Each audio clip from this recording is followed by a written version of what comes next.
Olá, meu nome é Larissa Milena.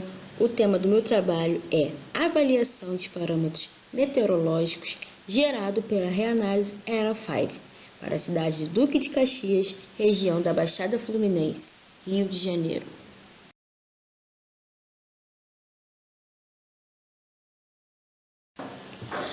A busca da energia renovável é um dos temas mais importantes da atualidade, pois com o crescimento da população e das indústrias, o uso da energia vem crescendo gradativamente, gerando preocupações futuras. Com isso, a procura por fontes alternativas para se obter energia tem aumentado. Para a realização dessas buscas, precisamos fazer um estudo ambiental, pois é através dele que adquirimos informações e resultados que contribuem para o planejamento urbano, para a conservação do meio ambiente, para a sustentabilidade, análise de recursos naturais, dentre outras informações. O monitoramento ambiental tem uma grande importância, pois é através dele que ocorre o processo de coleta de dados, estudos e acompanhamento contínuo e sistemático das variáveis ambientais. O monitoramento tem como objetivo identificar e avaliar as condições dos recursos naturais em um determinado momento, assim como as tendências ao longo do tempo.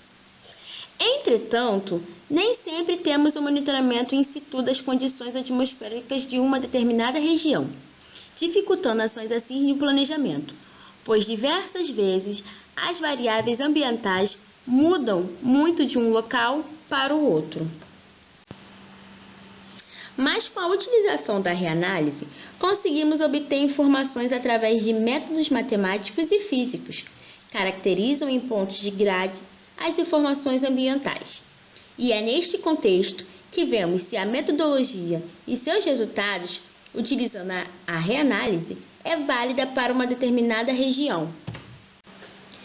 Este trabalho tem como objetivo avaliar os dados da análise ERA5 com relação aos dados observados no município de Duque de Caxias, que se encontra na Baixada Fluminense, Rio de Janeiro.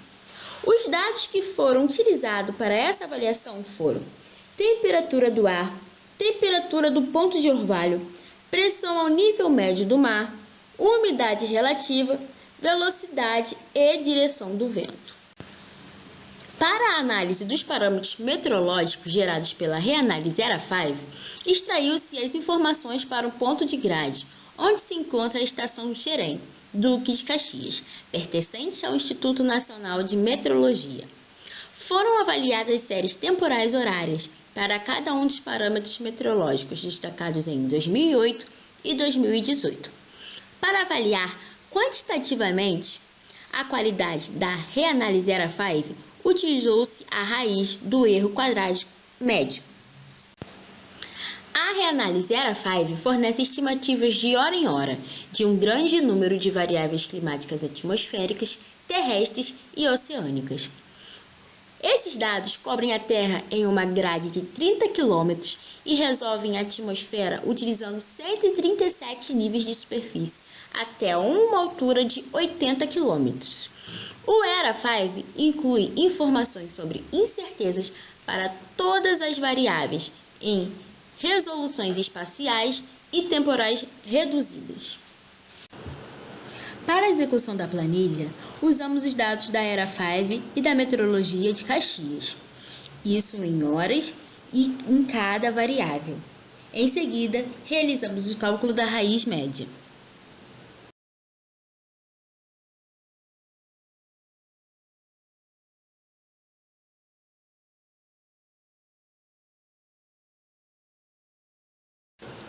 Através dos resultados obtidos pela raiz do erro quadrático médio, verificou-se que a reanálise ERA5 apresentou um RMSE médio de 2 graus para a temperatura do ar e a temperatura do ponto de orvalho, 3 HPA para a pressão ao nível médio do mar e 13 metros por segundo e 14 para a velocidade e direção do vento, respectivamente. Pretende-se, como trabalhos futuros, expandir o período de dados utilizado visando gerar uma regressão estatística que possa representar de forma mais próxima a distribuição espacial dos parâmetros meteorológicos da cidade de Duque de Caxias a partir da reanálise ERA 5.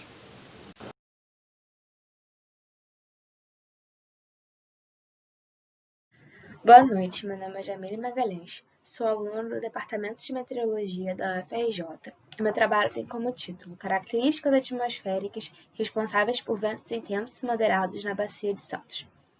Fui orientada pela professora Claudine Derekzinski e pela professora Fernanda Vasconcelos, também do Departamento de Meteorologia da UFRJ. O trabalho foi dividido dessa forma. A Bacia de Santos é uma importante bacia petrolífera localizada na região offshore sul e sudeste brasileiro. Estende-se desde Florianópolis até Cabo Frio. Teve início em 2010 e atualmente responde por mais de 70% da produção da Petrobras na camada do pré-sal. Devido à intensificação da produção e ao aumento das embarcações nessa região, é importante conhecer o ambiente sinótico associado com os sistemas frontais responsáveis por ventos intensos, principalmente para apoiar as atividades marítimas na região. Com isso, o objetivo desse trabalho é identificar as principais diferenças em escala sinótica dos sistemas frontais que ocasionam ventos intensos daqueles que ocasionam ventos moderados na Bacia de Santos. Os dados utilizados foram os dados da Baía de Santos, pertencente ao Programa Nacional de Boias, cujo período é de abril de 2011 a julho de 2017.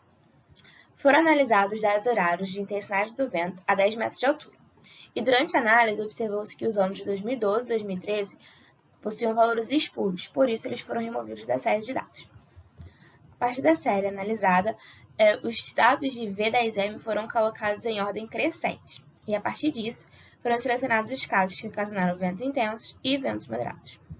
Os casos acima do percentil 99 foram selecionados como casos com vento intenso e vão ser chamados de VINT, e os casos entre os percentis 70% e 90% foram selecionados como casos com vento moderado e serão chamados de VMOD. A partir dos casos selecionados, foi feita a identificação das frentes frias utilizando imagens de satélite do GOES 1213 no canal do infravermelho. E foram elaborados compostos de vento intenso e vento moderado, formados por 10 casos de frente fria cada, utilizando a reanálise do CFSR e com teste de significância T-Student de 95%. Nessa tabela estão os 10 casos de frente fria que ocasionaram ventos intensos, sendo que 5 desses 10 casos ocorreram no ano de 2016, 4 no ano de 2011 e 1 em 2015, sendo 7 casos no inverno, 2 no outono e apenas 1 na primavera.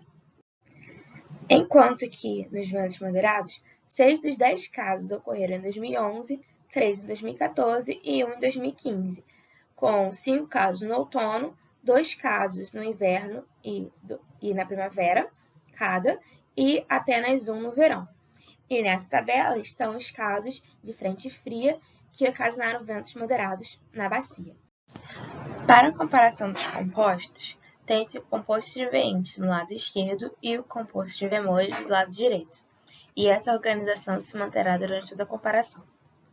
Em pontilhado, tem-se o teste de significância por 95%. Primeiramente, temos o campo de pressão ao nível médio do mar, onde no composto de VINT é possível observar que o cavado frontal alcança o norte da bacia, com pressão de 1012 HPA e significância estatística sobre todo o cavado. Também nota-se o avanço da alta pós-frontal, com significância estatística e com centro de 1022 HPA, gerando um forte gradiente de pressão sobre a bacia. Esse forte gradiente foi responsável pelos ventos intensos registrados na Baía de Santos. Já no composto de VMOD, nota-se que o cavado frontal também alcança o norte da bacia, porém com pressão de 1016 HPA. E a alta pós-frontal que avança sobre o continente não é tão intensa quanto em VINT, com centro de 1020, gerando um gradiente de pressão não tão intenso sobre a bacia. Foi responsável pelos ventos moderados registrados na boia. Também é possível observar no composto de VMOD um centro de baixa pressão sobre o oceano, com significância estatística. Para a altura geopotencial em 500 HPA, Nota-se em ambos os compostos que há significância estatística sobre o cavado, e o cavado baroclínico está a oeste do sistema em superfície, fornecendo suporte dinâmico para esses sistemas. Em V20, o cavado baroclínico ele alcança a bacia e possui maior amplitude do que o cavado em V-mode, que alcança apenas o sul da bacia. Já em 200 HPa, ainda é possível observar o cavado baroclínico no composto de V20 alcançando o sul da bacia, enquanto que em V-mode o cavado não é tão nítido e não alcança a bacia. O campo de espessura da camada entre 1500 HPa é proporcional ao campo de temperatura, ou seja, quanto menor a espessura, menor a temperatura, e quanto maior a espessura, maior a temperatura. Assim, nota-se no composto de V20 o avanço de uma massa de ar mais fria sobre o sul do Brasil e a presença de uma massa de ar quente no continente, gerando um forte gradiente de temperatura sobre a bacia e sobre o continente, indicando a posição da frente fria. Já em V-mode, a massa de ar que avança sobre o sul do Brasil não é tão fria quanto em V20 e há a presença de uma massa de ar quente também sobre o continente, fazendo com que esse gradiente de temperatura não seja tão intenso quanto em V20. O campo de temperatura do ponto de orvalho é proporcional ao campo de umidade. Assim, no composto de V20, nota-se o avanço de uma massa de ar seca sobre o sul do Brasil e a presença de uma massa de ar mais úmida sobre o norte da bacia e oceano, gerando um forte gradiente de umidade sobre a bacia e no continente, indicando a posição de frente fria. Enquanto no composto de V-mode, a massa de ar que avança sobre o sul do Brasil não é tão seca e há bastante umidade, há mais umidade sobre o continente e norte da bacia e oceano, fazendo com que esse gradiente de umidade não seja tão intenso quanto em V20. No campo de divergência do vento em 925 HPa, tem-se divergência negativa, ou seja, convergência em baixos níveis, e ajuda a identificar a posição das frentes frias.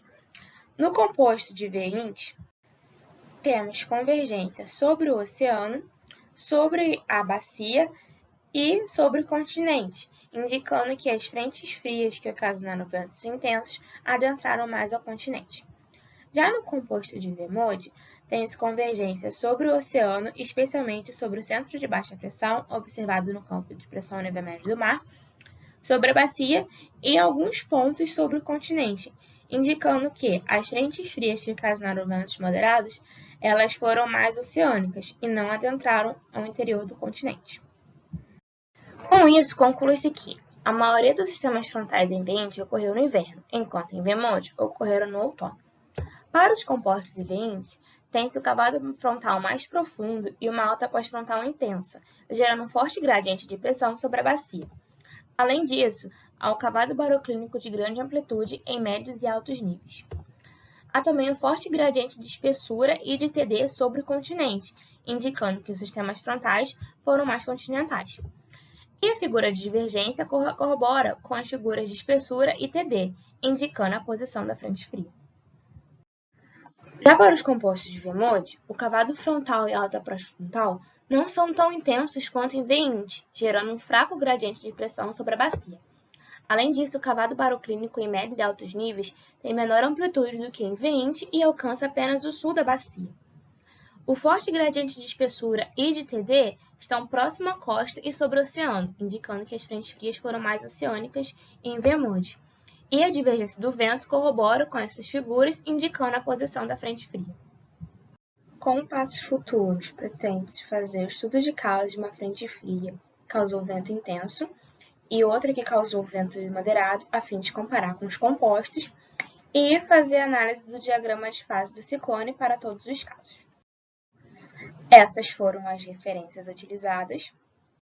Agradecimento à Petrobras pelo suporte financeiro e pelo incentivo a essa pesquisa. Obrigada.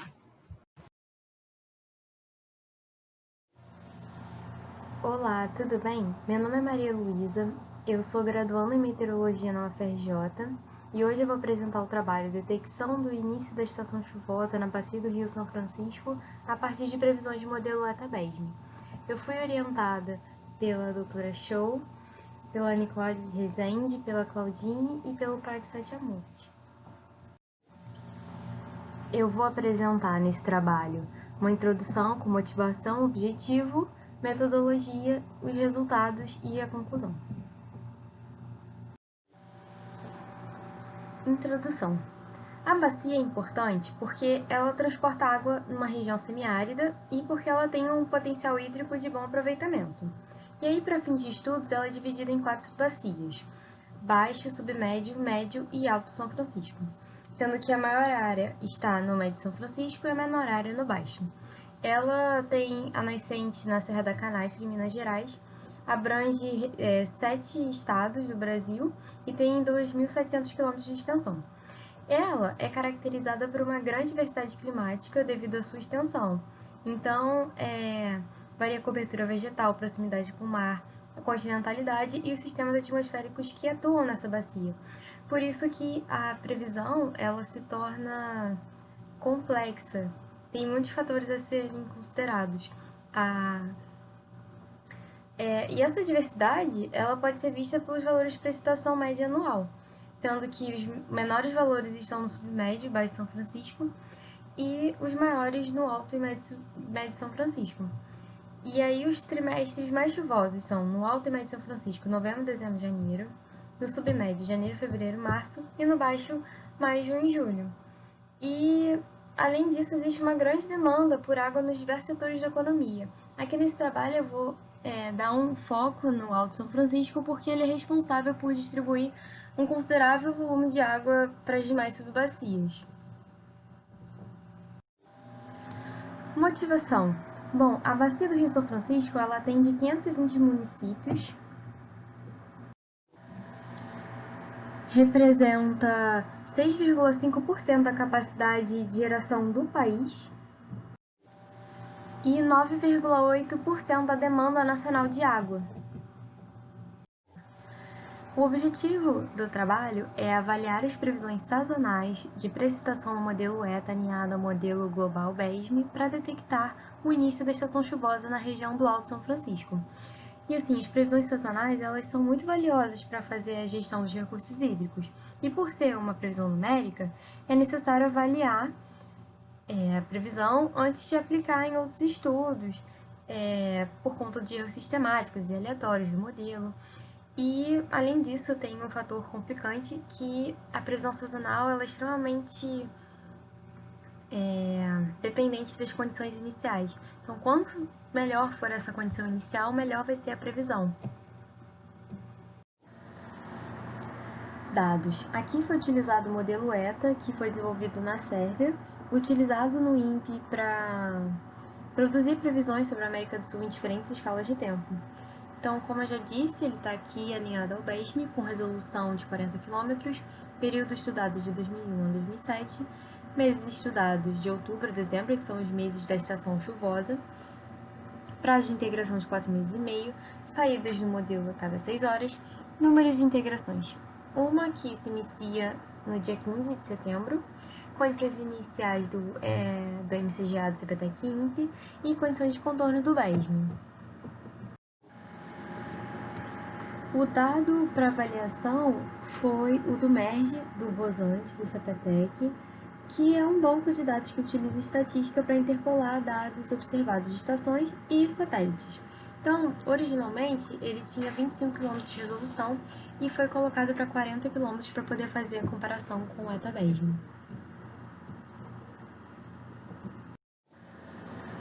Metodologia. Bom, para determinar o início da estação chuvosa, nós utilizamos um método que consiste em avaliar a chuva média diária a cada 5 dias, que aqui eu vou chamar de pêntada, totalizando 73 pêntadas fixas em um ano inteiro. E aí foi calculado o desvio padrão, DP, e a média de precipitação, MD, das pêntadas nos meses de inverno, aqui do hemisfério sul, dos dados observados para cada ano que eu avaliei. Então, esse período de inverno, ele compreende dos dias 21 de junho a 21 de agosto, servindo aqui como uma aproximação do período da estação seca no Alto São Francisco. E aqui eu também posso dizer, que compreende as pêntadas 35 a 53. Assim, considerando que as médias de precipitação das pêntadas na estação seca têm uma distribuição aproximadamente normal, eu posso estimar um limiar representativo dessa pêntada característica do início da estação chuvosa para cada ano, como a média do período de inverno, mas 2 vezes o desvio padrão do inverno. E aí, o que eu estou querendo achar? Eu estou querendo achar um valor a partir dessa parte aqui da minha curvatura normal. E como o limiar ele é composto por resultados que vêm de uma amostra de pêntadas de um mesmo ano e base de dados, eu posso garantir que eu tenho uma consistência estatística no meu resultado. Então, a pêntada característica do início da estação chuvosa vai ser aquela que obter média de precipitação maior que o limiar do seu ano e for seguida por outra pêntada na mesma situação. Resultados. Aqui são os gráficos de tentativas de determinação do início da estação chuvosa no Alto São Francisco do ano de 2001 até 2007. Eu vou dar um zoom para Em geral, dá para ver que o modelo ele não consegue representar bem a magnitude da precipitação, mas ele consegue representar a sazonalidade. Então, dá para ver que existe o término da estação seca e o início da estação chuvosa. Além disso, o modelo ele adiantou a pêntada no início da estação chuvosa na maioria dos casos. Em 2005, ele conseguiu representar corretamente a pêntada característica da estação chuvosa. Nos anos de 2001, 2004, 2006 e 2007, ele adianta em 2 pêntadas o início da estação chuvosa. E em 2002 e 2003, ele adianta em 7 pêntadas. E aqui cabe o questionamento: o que poderia ter levado o modelo a ter adiantado a estação chuvosa em 7 ou 2 pêntadas? Então, cabe aqui uma investigação sobre outros fatores que podem ter influenciado a condição inicial do modelo.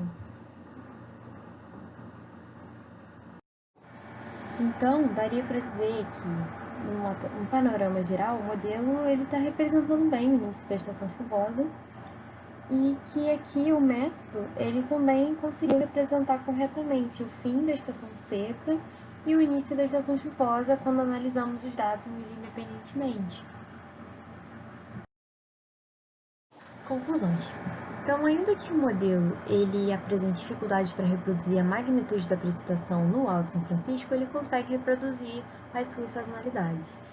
A outra conclusão é de que o método que nós utilizamos para determinar o início da estação chuvosa consegue representar corretamente o fim da estação seca e o início da estação chuvosa, principalmente quando a gente analisa só o dado do MERS e só o dado do ETA. E, num panorama geral, o modelo adianta o início da estação chuvosa. E aqui a gente tem que lembrar que a gente só está usando um membro. Para os próximos passos, ficaria avaliar as porções que levaram ao adianto da pêntada característica do início da estação chuvosa no Alto São Francisco, seja a fase da Madden-Julian, a fase do Enos. Tem que realmente analisar essas condições iniciais. E a outra seria avaliar outras rodadas do modelo com mais membros, né? Porque aqui a gente só está avaliando um membro. Então, agradecimentos pelo CNPq, pela Bolsa PIBIC-INPE, pelo projeto CAPES que eu faço parte e pela atenção. E essas foram as minhas referências bibliográficas para a apresentação desse trabalho.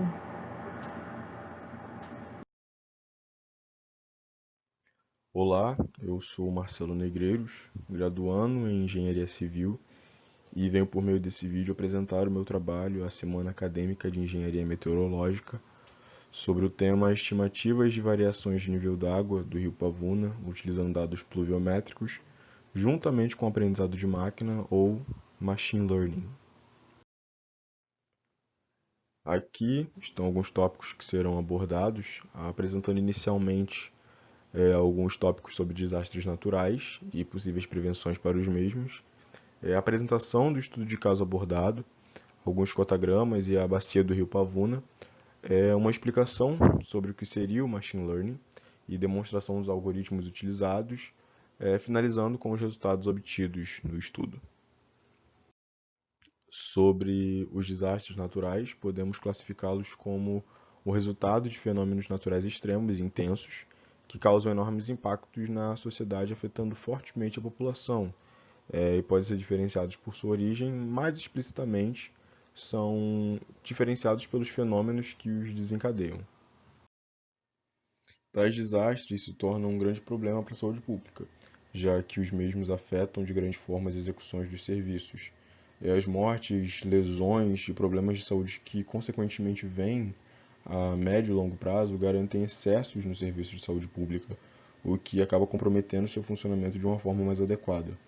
Além do mais, deve-se levar em conta todos os problemas gerados em outros setores de auxílio à população, como a interrupção do serviço de distribuição de água, energia elétrica, limpeza urbana, saneamento, o transporte público e a distribuição de alimentos. As medidas preventivas, elas agem como uma metodologia, e o objetivo seria mitigar maiores problemas em eventos como tais desastres naturais. Podemos separá-las em duas: as estruturais, que seriam aquelas voltadas para as engenharias, como a criação de diques, barreiras, reflorestamento, entre outras, e a segunda seriam as não estruturais, que seriam aquelas que englobam planejamento e gerenciamento antecipado, como os sistemas de alertas por sirenes, por exemplo.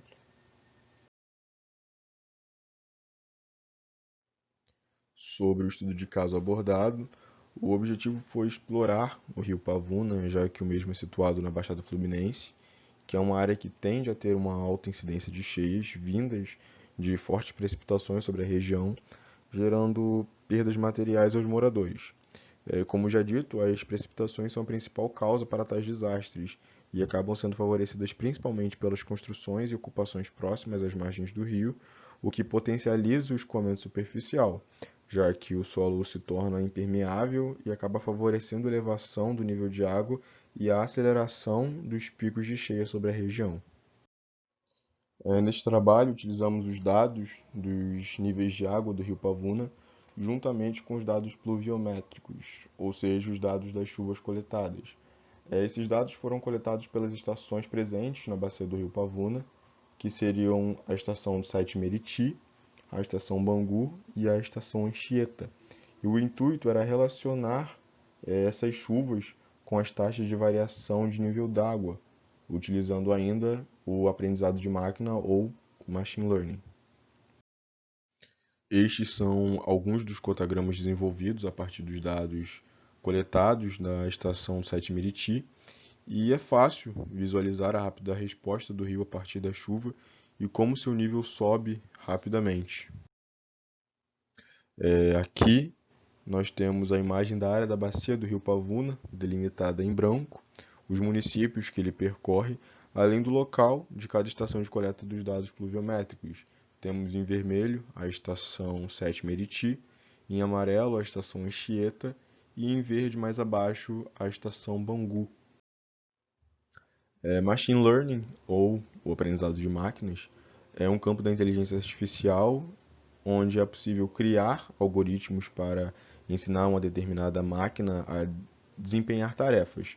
No caso, o objetivo do aprendizado de máquinas é o melhoramento de uma tarefa baseando nos dados entregues a ela, para assim tomar uma melhor decisão. Na metodologia, novamente, o intuito do trabalho era, tendo como base os dados das variações de nível d'água do rio Pavuna e os dados pluviométricos relacionados utilizando o Machine Learning. No trabalho foram utilizados 5 modelos diferentes do Machine Learning, sendo eles a regressão linear, a regressão polinomial, o Random Forest, as máquinas de vetores de suporte e redes neurais artificiais. Vale ressaltar que foram utilizadas abordagens diferentes na construção desse modelo de aprendizado de máquinas. Na primeira, utilizando os dados da estação Sete Meriti, esses dados coletados no local, para essa primeira estimativa de nível d'água do rio Pavuna. E na segunda, utilizando os dados das 3 estações simultaneamente, estação Sete Meriti, Bangu e Anchieta. Visto isto, Temos que o aprendizado de máquinas consiste em um ΔX, que seria uma variável independente, o nosso preditor, e um ΔY, uma variável dependente, o nosso predicando.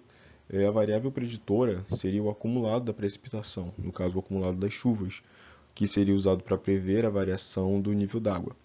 Com isso, poderíamos, através dos dados apresentados aos algoritmos, encontrar uma melhor relação entre eles, para assim estimar a variação do nível d'água do rio Pavuna, nos baseando nas chuvas observadas. Temos então os resultados obtidos a partir do uso do aprendizado de máquinas e conseguimos verificar que a abordagem Random Forest apresentou os melhores resultados. É um coeficiente de determinação de 0,66. O MAI, que é o erro médio absoluto, 0,42, e o RMSI, que seria a raiz do erro quadrático médio, 0,30. Vale ressaltar que os resultados utilizando somente os dados da estação 7 Meriti se saíram melhores do que os das 3 estações simultaneamente.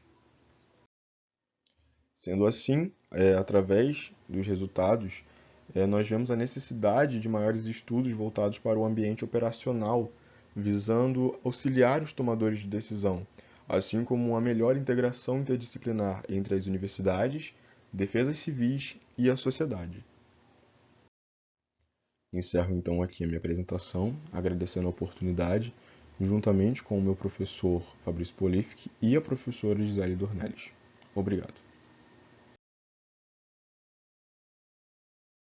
Olá, meu nome é Daniela Dantas Silva, sou estudante do 9º período de Engenharia Civil na Universidade de Iguaçu e meu trabalho é sobre simulação numérica de um evento extremo de chuva, utilizando diferentes conjuntos de parametrizações de microfísica de nuvens e cúmulos. É de conhecimento público que os eventos extremos de precipitação podem ocasionar inúmeros danos à sociedade, principalmente quando eles favorecem a ocorrência de desastres naturais. Então, dessa forma, a avaliação das simulações numéricas da chuva associada aos eventos extremos, elas podem fornecer informações confiáveis para os avisos de riscos e possíveis tomadas de decisão. Esse trabalho ele apresenta os resultados da precipitação simulada pelo modelo numérico WRF num evento de chuva ocorrido em Nova Iguaçu no dia 3 de janeiro de 2013, utilizando diferentes esquemas de parametrização de microfísica de nuvens e cúmulos. De um modo geral, os desastres naturais eles são determinados a partir da relação entre o homem e a natureza. Pode-se dizer que os desastres naturais eles resultam das tentativas humanas em dominar a natureza. Nos últimos anos, os desastres têm ocorrido com mais frequência no Brasil. Quando medidas para a redução dos impactos não são aplicadas, a tendência é que a intensidade e a magnitude aumentem. Com o aquecimento global, a intensidade e a frequência dos fenômenos climáticos eles têm aumentado, dentre elas as precipitações extremas, que acabam aumentando a incidência desses desastres. Com o objetivo de evitar a vulnerabilidade e diminuir os efeitos dos desastres naturais, deve ser realizada a prevenção e a mitigação dos mesmos. As engenharias e a meteorologia elas têm um papel fundamental, visto que elas podem contribuir com estudos de monitoramentos, modelagem e diagnósticos para a aplicação dos métodos de prevenção. A figura ao lado ela mostra um esquema, uma estrutura sobre a prevenção dos desastres naturais. Ela começa com o monitoramento e alerta que permite o mapeamento, a resposta ao desastre e a prevenção, que pode ser feito para diminuir os danos causados. E tudo isso depende de uma modelagem, de um diagnóstico eficaz. As informações precisas das condições atmosféricas conducentes à formação de chuvas intensas são de extrema importância para a mitigação dos possíveis danos que são associados em consequência dos eventos extremos. Desta maneira, a busca por melhores informações quantitativas associadas à potencialidade da atmosfera para a formação, assim como a previsão de taxas significativas de chuva nas escalas diárias e horárias, tornou-se um tema de extrema relevância a ser abordado pela comunidade de pesquisa. Silva explica que a previsão da precipitação ainda não tem atingido bons resultados quando comparada aos dados observados, principalmente em eventos extremos de precipitação. Ele concluiu que os modelos numéricos eles tendem a subestimar os valores em relação aos dados observados. Teixeira e Satyamurthy diz que as variáveis da estrutura termodinâmica e dinâmica da atmosfera elas podem detectar a potencialidade para a formação da precipitação. Portanto, é possível avaliar, a partir do comportamento destas variáveis, se um possível evento significativo de chuva poderá ocorrer ou não. O evento extremo de precipitação ocorrido em 3 de janeiro de 2013 na cidade de Nova Iguaçu trouxe muitos transtornos, dentre eles enchentes que causaram muitos danos. Como pode ver a notícia, uma criança ficou desaparecida após a chuva, né? Mas felizmente ela foi encontrada com vida. Um outro exemplo foi uma idosa que ela foi arrastada pela chuva. Ela chegou a ser atendida na unidade de pronto atendimento de Comendador Soares, que é um distrito de Nova Iguaçu, mas infelizmente ela não resistiu. O município de Nova Iguaçu está situado na região administrativa da Baixada Fluminense, no estado do Rio de Janeiro, e ocupa uma área de mais de 500.000 km². Com base nos dados das estações da rede telemétrica do Sistema de Alerta de Cheias do INEA, Instituto Estadual do Ambiente, localizadas no município, utilizando as chuvas acima de 100 milímetros por dia, verificou-se a ocorrência de 6 eventos extremos de precipitação entre 2008 e 2018 sobre a cidade. Optou-se por avaliar a simulação do evento que apresentou o maior acumulado diário observado, que esse dia foi o dia 3 de janeiro de 2013. Os objetivos desse trabalho é analisar os resultados das simulações da precipitação realizada pelo modelo numérico WRF, utilizando diferentes conjuntos de parametrizações físicas e condições iniciais para um evento extremo de chuva na cidade de Nova Iguaçu. Assim, pretende-se realizar novas simulações numéricas de um evento extremo ocorrido em 3 de janeiro de 2013, utilizando diferentes conjuntos de parametrizações físicas e condições iniciais. Através dos resultados, pretende-se identificar o melhor conjunto de parametrizações físicas e condições associadas à simulação local da chuva na cidade de Nova Iguaçu. Como metodologia, optou-se pelo uso do modelo WRF por ser considerado um modelo de previsão numérica da próxima geração. Pode ser utilizado em diversas escalas, que podem ir de apenas alguns metros até milhares de quilômetros, e podem atender à finalidade do tipo simulações idealizadas e pesquisa de parametrizações. As opções físicas do modelo WRF são contidas em 5 categorias: microfísica, parametrização de cúmulos, camada superficial, modelo solo-superfície, camada limite planetária e radiação. Estes trabalhos serão avaliados as diferentes condições físicas do modelo, com ênfase nas parametrizações de microfísica, das nuvens e cúmulos. Para a avaliação da precipitação, foram realizadas simulações começando em 72 horas, 48 horas e 24 horas antecedentes ao dia 3 e terminando às 10 do dia 4, com a finalidade de caracterizar a performance do modelo quando submetido a diferentes condições temporais de inicialização. O modelo também foi configurado com o total de 3 domínios, de grade: a grade de 27 km, domínio 1, a de 9 km, domínio 2, e a de 3 km, domínio 3, respectivamente, como mostra a figura ao lado. Segundo as informações presentes no boletim da Climanálise, a formação da chuva sobre o estado do Rio de Janeiro do dia 3 esteve associada à presença de uma frente fria sobre a região sudeste do Brasil, devido ao alto aquecimento diurno decorrente do verão. A presença da frente fria favoreceu um suporte dinâmico para a formação de tempestades convectivas sobre a cidade de Nova Iguaçu. Os dados de chuva coletados pelas estações Catavento e GBM Nova Iguaçu durante este evento podem ser observados através da figura ao lado. verifica-se que a estação de GBM apresentou maiores valores acumulados diários e horários, a figura localizada abaixo, em relação à estação catavento, a figura localizada acima, caracterizando a alta variabilidade variável e seu desafio para a mitigação dos possíveis danos associados à sua ocorrência. Aqui a gente pode ver em escala gráfica a precipitação acumulada tanto na estação catavento, tanto na GBM, Nova Iguaçu. Através dos gráficos a gente pode observar que o modelo ele tendeu a superestimar a precipitação em relação ao que foi realmente observado na grade de 27 km. E na grade de 9 e de 3 km, ele conseguiu prever melhor, representar melhor o que foi em relação ao que foi realmente observado. E na grade de 3 a gente pode observar que ele tendeu até mesmo a superestimar a chuva. A tabela ela apresenta a análise estatística da chuva simulada pelo modelo para os grupos de 1 a 4 da grade de 27 km.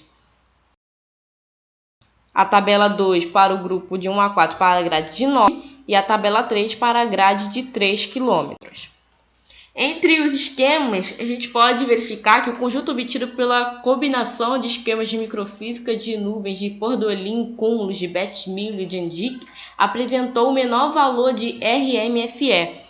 Esses resultados inicialmente obtidos, eles corroboram aos desafios associados à alta variabilidade espaço-temporal da precipitação e justificam a necessidade de pesquisas direcionadas para o aprimoramento destas simulações, principalmente quando elas estão associadas aos eventos extremos.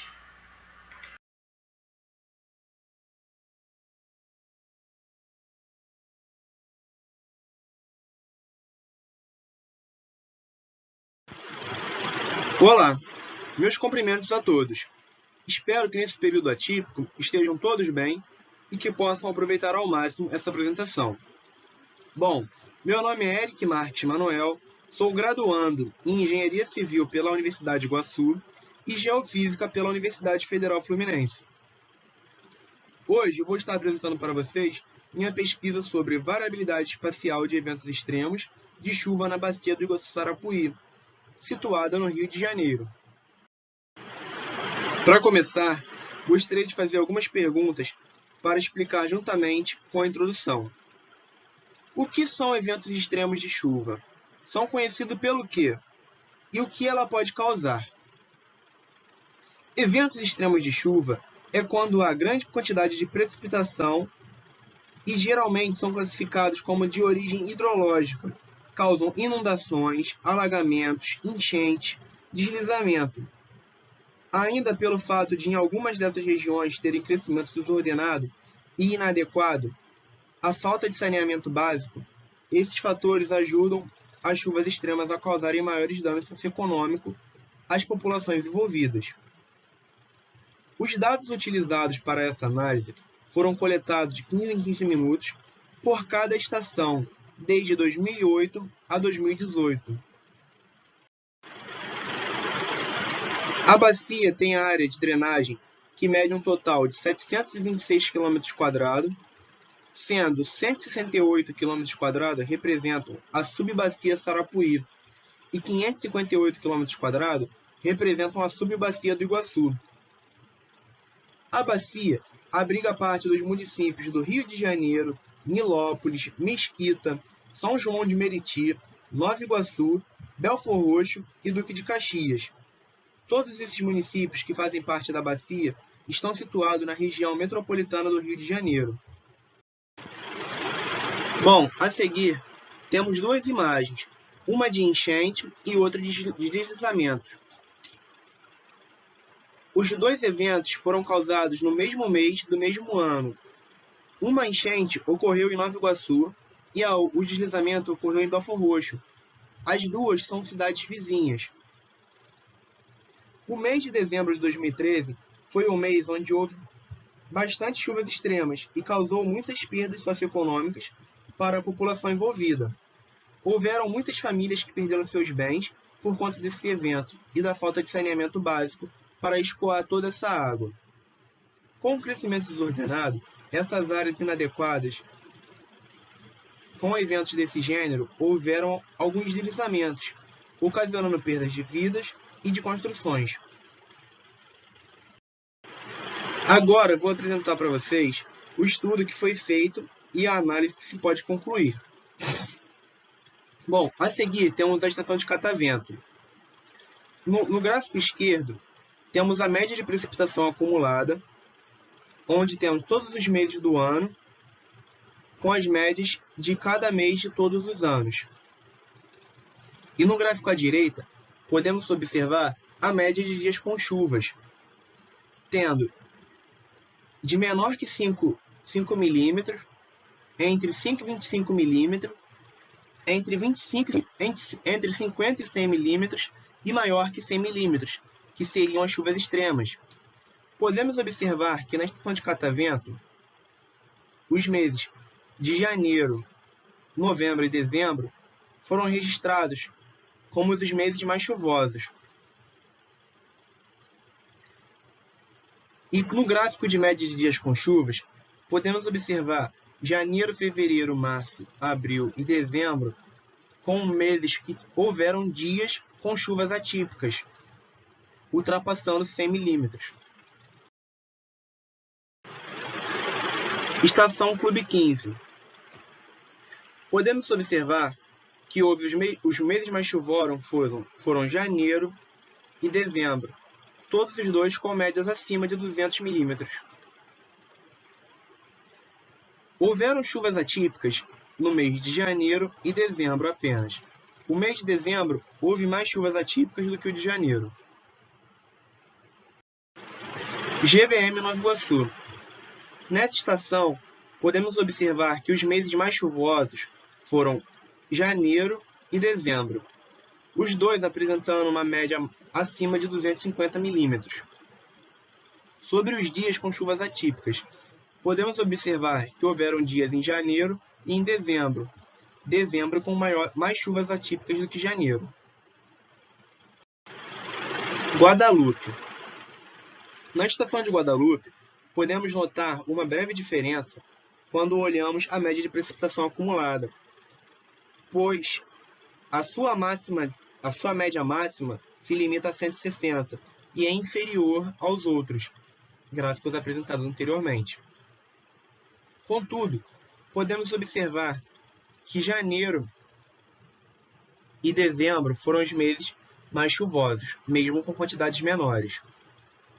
Sobre os dias com chuvas atípicas, podemos observar que foram registradas apenas em janeiro e dezembro, aproximadamente com quantidades iguais.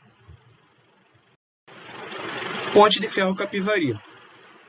Nessa estação, podemos observar que janeiro, novembro e dezembro foram os meses mais chuvosos, tendo uma média acima de 240 milímetros de chuva. Sobre os dias de chuva atípica, essa estação registrou apenas dias com chuvas atípicas em novembro e dezembro. Raiz da Serra. Raiz da Serra apresentou os meses mais chuvosos, sendo janeiro, março, novembro e dezembro, todos eles com média acima de 300 milímetros de chuvas por mês.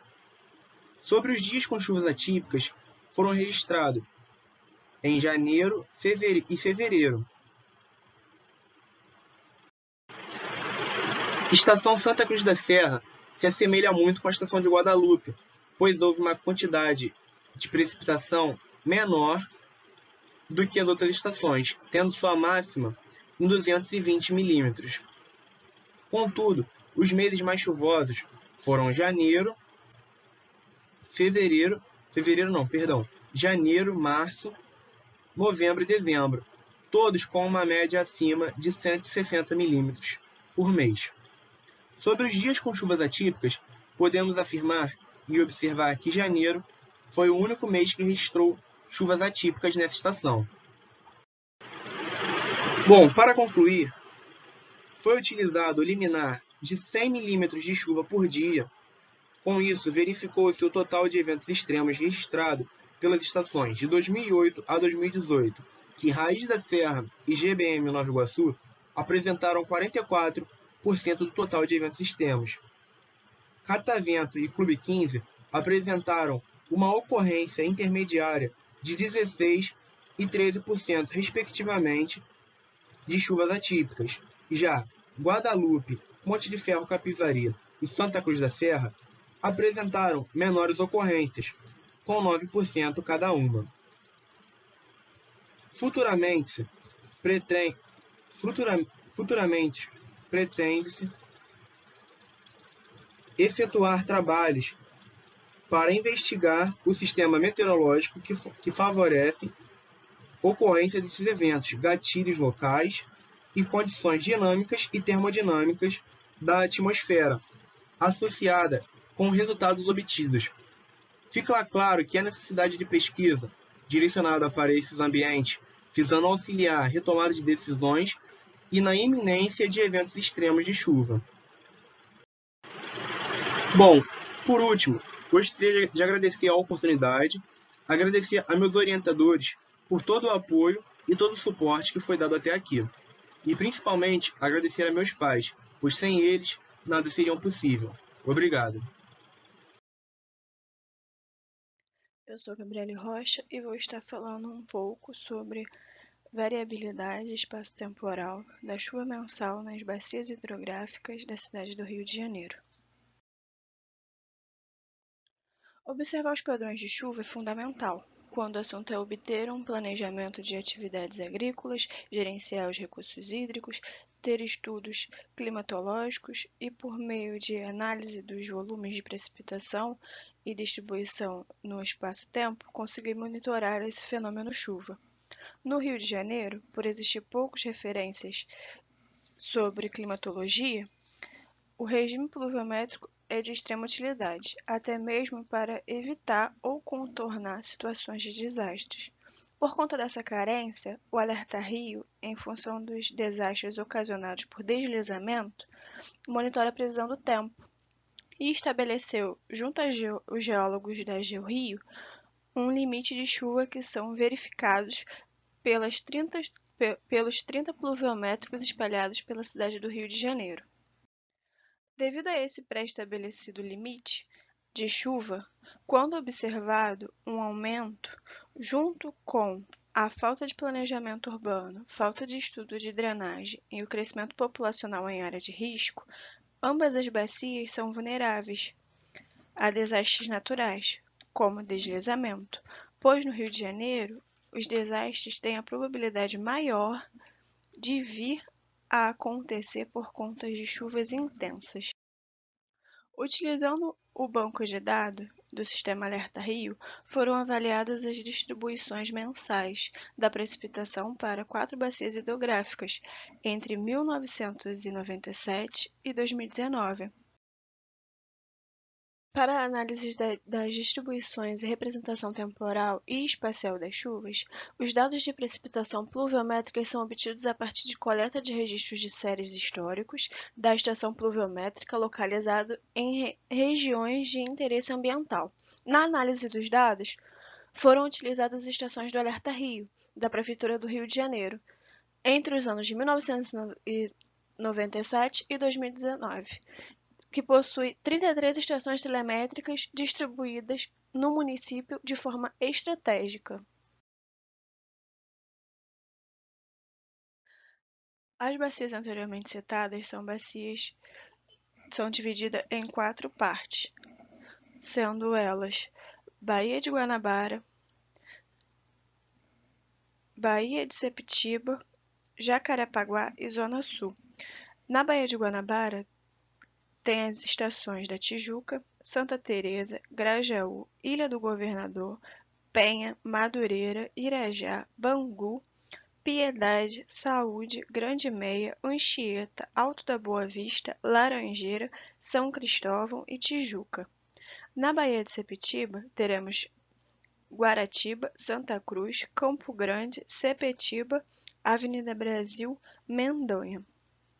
Na Barra Jacarepaguá, teremos Jacarepaguá Tanque, Barra Barrinha, Jacarepaguá Cidade de Deus, Barra Rio Centro, Estrada Grajaú Jacarepaguá, Grota Funda e Recreio dos Bandeirantes. Já na Zona Sul, teremos Vidigal, Urca, Rocinha, Copacabana e Jardim Botânico. E ali tem a latitude e a longitude dessas estações e a cota delas. Analisando os dados nos últimos 22 anos para identificar possíveis padrões ou tendências nos aumentos pluviométricos registrados. Foram separados esses dados em regiões, como dito anteriormente, para verificar em que parte e em qual período existe um aumento ou uma perda.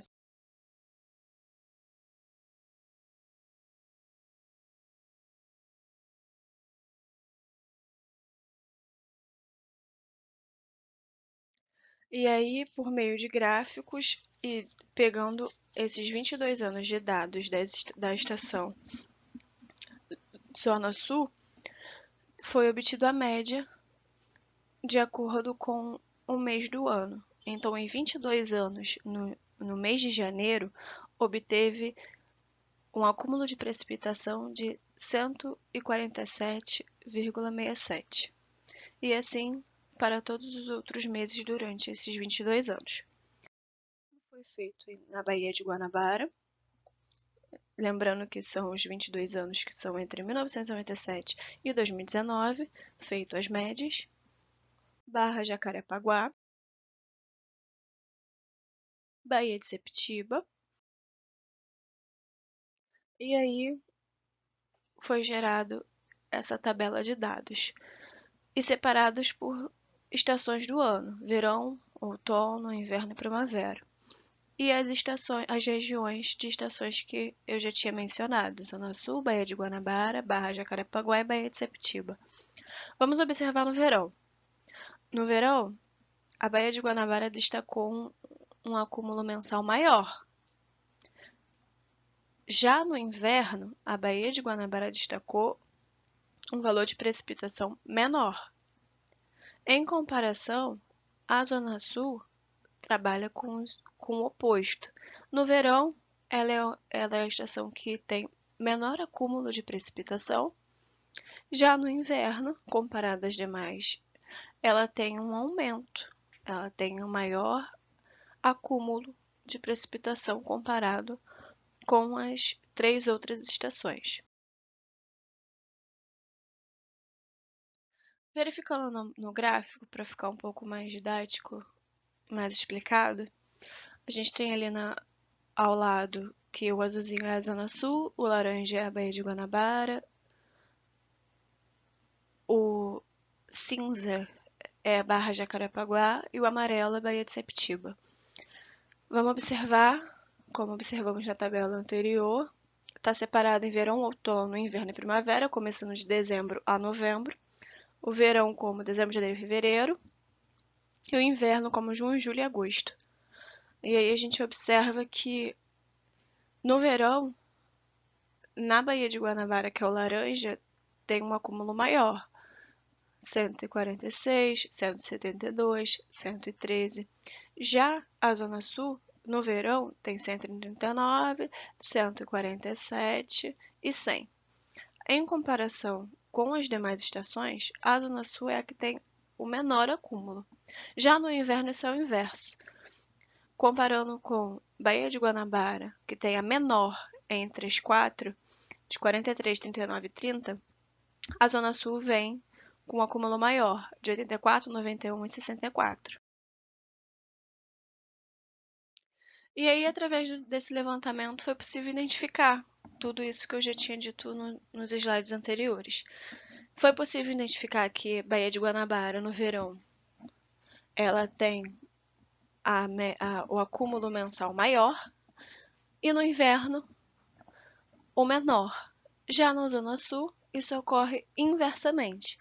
No verão, ela tem um acúmulo menor e no inverno, ela tem um acúmulo maior.